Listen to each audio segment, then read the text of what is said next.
So there's a company named Starship. It's a California-based company in San Francisco, and they're building a network of robots that currently serve the food sector. So how it works is you have these robots that you can see on the screen. They are land-based, meaning that their wheels are on the ground, and you can add groceries up to a certain weight and they autonomously drive themselves to the individual that ordered the food. Now, of course, there's limitations in terms of how far these robots can go, but you have a whole mesh of these robots to serve a given region. And so Starship first tested out these robots back in 2015. There's 20 countries which these tests took place, and one of the key spots was in Silicon Valley, and mainly students that were studying at campus universities. That's quite impressive given that the company only started developing this system in 2014, so a year prior. And for those that remember using Skype, there's two co-founders that have helped create this company. Now, for those unaware, the area in the UK named Milton Keynes, they are heavily funded by US-based companies. So if you look at their cycle routes, the entire area is modelled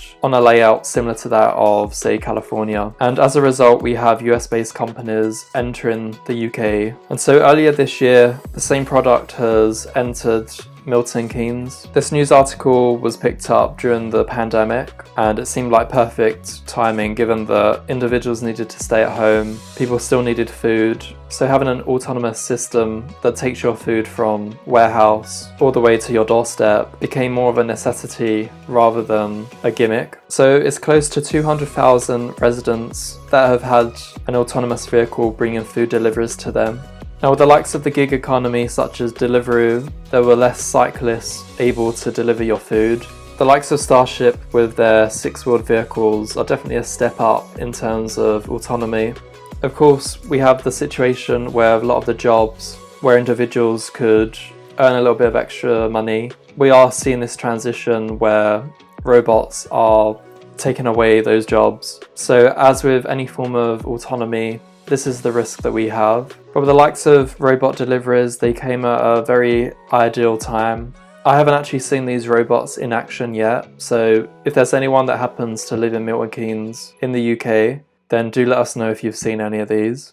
Now, of course, demand has been high as expected, and there are plans to expand further across the UK and of course the US. I think the next step for this company is to increase their relations with the likes of large supermarkets. In the future, and this is all speculative, but we could be looking at larger fleets, given that people normally order a higher weight of items. But it's only natural that this company really wants to make sure that their fleet of vehicles are performing as expected, given that they're fully autonomous. They have to cross the road on their own. There's no handhold in there. So if this does work, and it's looking promising at the moment, then we're probably going to see these vehicles on our streets on a more reoccurring basis. Now, for these vehicles to achieve full autonomy, they must be having a camera of some sort, probably a LiDAR camera. I assume that the company has a deterrent mechanism to prevent individuals from trying to damage these vehicles. And of course, with more vehicles on the street, there is a little bit more congestion. There's an argument for the limited but public resource of the pavements that we have. And if these vehicles are going to be using up pavement, then they need to be going at a slow speed, not to hurt any civilians that may be walking past. Now, over a year ago, we also had Amazon that was entering this robotic delivery service.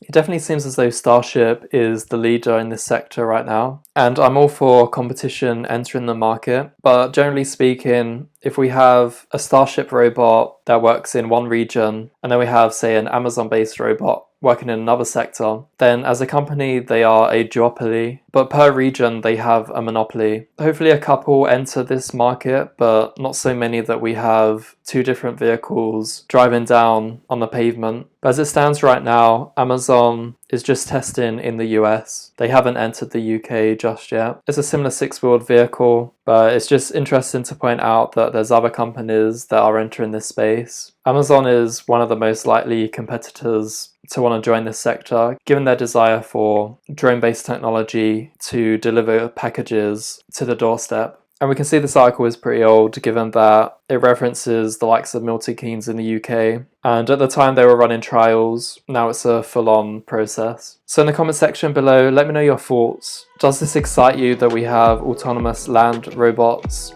to help with our grocery shopping? Or do you think that this is just a little bit gimmicky? Some of these robots can only have a weight of less than 2.6 kilograms, so potentially your full shop would have to be ordered over several times, which might not be cost effective.